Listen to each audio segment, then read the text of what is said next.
Como em toda revolução, o ato inicial da reforma protestante foi feito sem que o padre e professor Martinho Lutero tivesse a noção da dimensão das transformações e que aquele momento seria o marco inaugural. Ele iniciou o debate e, por isso, afixou suas 95 teses na porta da igreja de Wittenberg, num texto em que convidava quem não pudesse estar presente a apresentar suas ideias por escrito.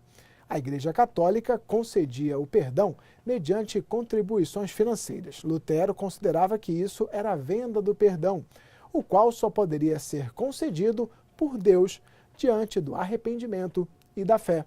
Suas teses foram rapidamente traduzidas do latim para o alemão e foram amplamente distribuídas.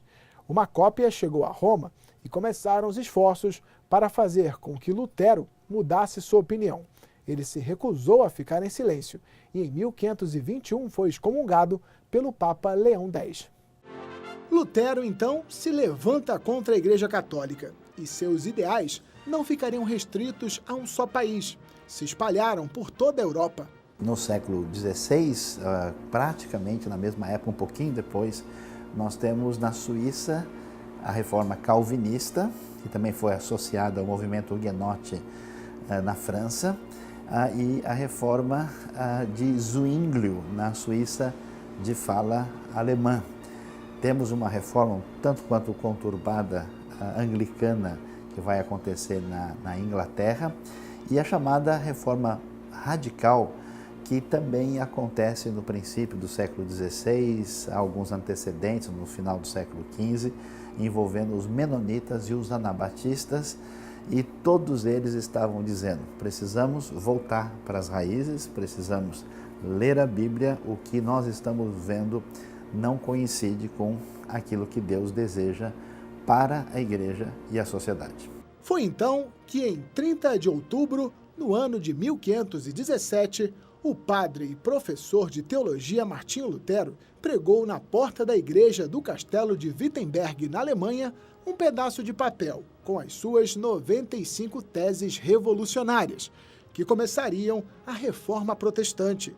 Nelas, ele condenava os excessos e a corrupção da Igreja Católica Romana, em especial a prática papal de pedir o pagamento das chamadas indulgências pelo perdão dos pecados. Quando Lutero, então, lançou as suas teses, elas obtiveram a reprovação da Igreja Católica. Porque, basicamente, Lutero tinha o ideal, e bem como os demais reformadores, que ele seguiria o que a Bíblia dizia, não o que a Igreja dizia.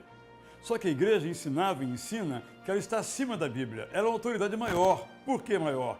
Porque o Papa que a dirige e representa é um sucessor, na crença católica romana, de Jesus Cristo. Portanto, quando o Papa fala, Cristo fala. E Cristo é melhor do que a Bíblia. Então, por isso que há essa contradição até hoje em relação a esse ponto, que é inquestionável, porque para ser protestante, a afirmação essencial é esta: eu sigo a Bíblia.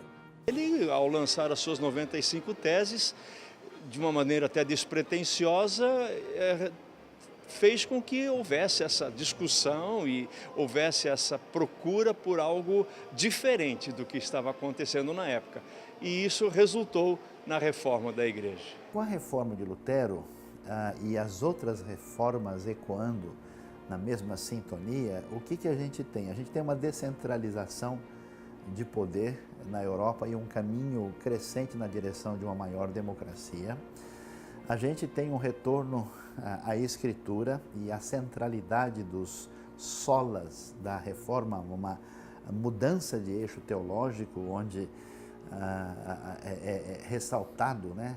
Sola Escritura, somente a fé e somente a graça para se alcançar a salvação, e isso traz uma responsabilidade individual diferenciada. Antigamente você imaginava que a verdade da sua vida estava na instituição e que a sua decisão estava relacionada com a força maior da instituição. Agora, a ideia que eu preciso tomar a minha decisão, a minha fé em Cristo, cria uma caminhada do indivíduo bastante diferenciada. Quando eu leio a Bíblia e eu a interpreto,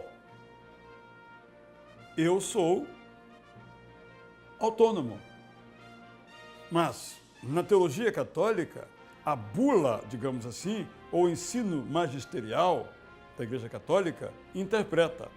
O protestantismo diz, não, primeiro, todo ser humano é apto para ler. Durante a Idade Média, apenas poucas pessoas possuíam a Bíblia ou livros de qualquer tipo. Os monges copiavam os textos à mão, em folhas de papiro ou em pergaminhos feitos de pele de animais. Não havia muitas pessoas que conseguiam ler na própria língua, e muitos livros, incluindo-se a Bíblia, estavam disponíveis apenas em latim. Uma das maiores mudanças no século XV teve um enorme impacto sobre a Reforma Protestante. Na década de 1440, João Gutenberg experimentou a impressão com tipos móveis de metal. Ao montar um livro com tipos de chumbo, ele podia fazer muitas cópias, a um custo muito inferior ao de um texto copiado à mão. Já no século XV, com a invenção da máquina de impressão de Gutenberg, Lutero e os outros reformadores fizeram com que a palavra de Deus ficasse mais disponível. A partir dela, o conhecimento ele foi distribuído para as pessoas. Gutenberg também ele teve um grande impacto na Bíblia e na distribuição da Bíblia. O primeiro livro que foi impresso por Gutenberg na sua prensa foi a Bíblia. E a partir dessa invenção, a multiplicar a Bíblia se tornou mais fácil. Poucos, às vezes, param para pensar que a Reforma Protestante ela só foi um sucesso porque os reformadores fizeram uso de uma das grandes revoluções midiáticas que aconteceu na história da humanidade, que foi a imprensa escrita de Gutenberg. E hoje nós estamos vivendo uma grande revolução midiática também, com a internet, com as redes sociais. E o pano de fundo da reforma e do espalhar os escritos de Lutero, o pensamento de Lutero e as teses de Lutero, veio exatamente da invenção de Gutenberg, porque quando Lutero pregou as teses na Catedral de Wittenberg, aquilo foi espalhado, aquilo foi impresso e foi espalhado pelas pessoas, e a opinião de Lutero começou a ganhar relevância e também quem detinha o conhecimento da imprensa a publicar os escritos de Lutero, e foi ganhando corpo, forma e conseguindo chegar às pessoas. No próximo bloco, passados 500 anos, a Igreja Protestante precisa de uma nova reforma? A seguir, no programa Repórteres.